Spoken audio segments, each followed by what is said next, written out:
We're back. Joining us today is Emily O'Brien, founder and CEO of Comeback Snacks. And before the break, Em, we were talking about how you're on this trip. Yeah. It was at Port or St. Lucia. St. Lucia, You're down there, sunshine and all that. And the pretense of the trip is to go away and have some fun. Mm-hmm. However, your friend, bring us up to speed again on what was the real reason for the trip. So it was 3 days into the trip. It wasn't on the first day that all this happened. The first 3 days were fine. It was fun. And then on the third day, I was about to go down to the pool, and he's like, you're not going down to the pool today. Did you all just think this is fun and games?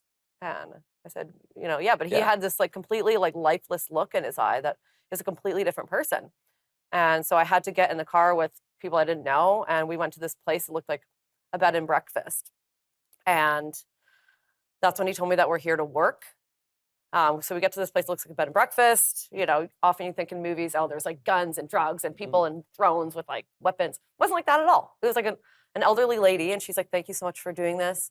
And she had to basically take my measurements because she was going to make me these drug smuggling shorts. And that's when I found out that he had owed a whole bunch of people money. I don't know who, I'll never know who.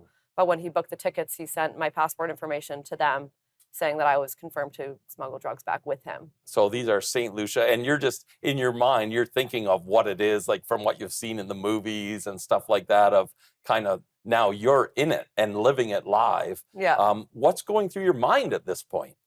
Well, first of all, like they told me not to like tell anyone, not to talk to anyone. Like I was just frozen. I just wanted to go home. I told him I was going to be really bad at it. I'd never done anything like that in my life. Like sure, I'd gotten into trouble in high school, but I didn't ever want to be involved in something like this. Like I wasn't raised like that. I just wanted to go home.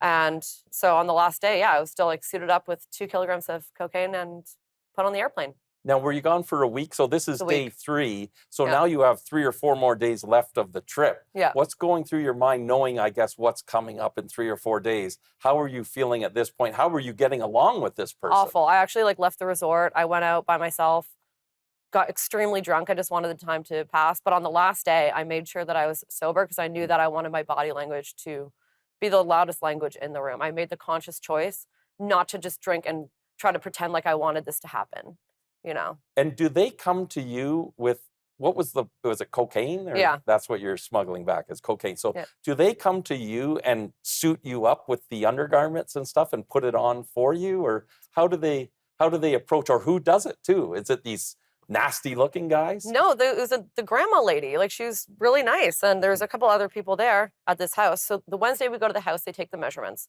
On the Friday, they pick us up from the resort, bring us back to the house where the clothing has now been made because they've taken the measurements. Okay. And then because they keep the drugs at that house. And then they take us from that house directly to the airport.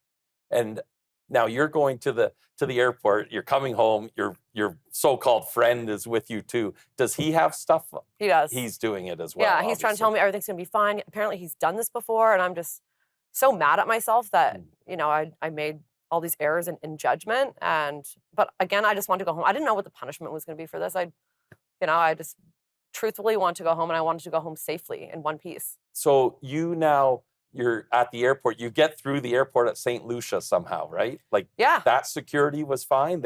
I don't know. Apparently everyone's in on it. I don't know if that's the truth.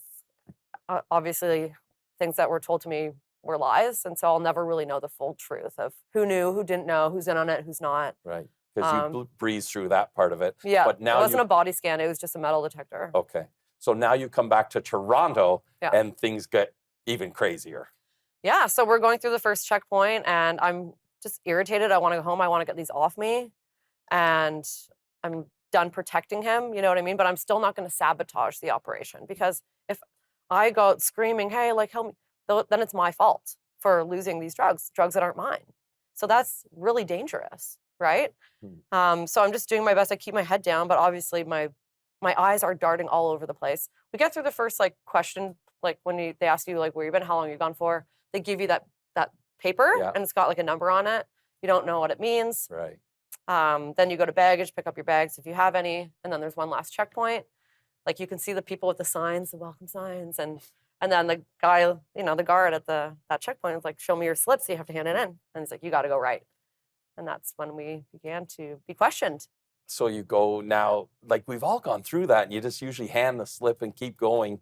Was your body like? You think you tipped them off maybe, or they already knew at this They point? might have already known. Like Hmm. when we were doing the discovery, they found out that they were actually watching him because he'd made these trips before. Okay. And the Yeah. fact that you're with him Yeah. now triggers something. So, And definitely my body language was off, but I wasn't going to again okay. deliberately sabotage the operation. We need to take a break. Let's find out what happens after they find out what Emily was doing. You're watching Canadian Innovators. Don't go anywhere.